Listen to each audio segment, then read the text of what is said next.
माझी मैत्रीण यंदा एक धनगराची, उषा धनगराची आणि सुनीता म्हणून एक इडी पोरगी होती आणि माझी सख्खी चुलत बहीण एक मीना.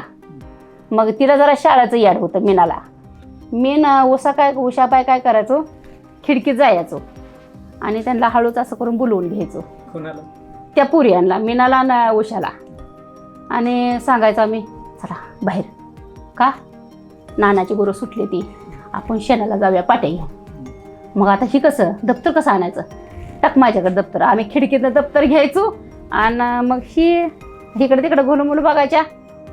मग पहिलं गुरुजीच म्हणायचे, ओ गुरुजी लगेला जाऊ का, बरं जावा या जाऊ.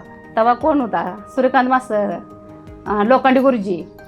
मग ती म्हणायचा जावा का, ह्यानी इकडनं पळस सुटल्या का आम्ही दप्तर घेऊन आलो, शेणाच्या पाट्या घ्यायच्या का गुरु सुटलेल्या असायच्या समजून आणायची. जायचं गुराच्या मागे शान हुडकायला. मग शान हे ना नद्याकडनी, नदीनी परत वड्याला जायचं, शान हुडकायचं. पुन्हा इथं पागोतात यायचं, गवऱ्या लावायच्या, सारखं हिंडायचंच. मग पवायला जायचं. आणि एक धनगराची पोरगी सुना म्हणून होती, सुनीता, येडी सुनी.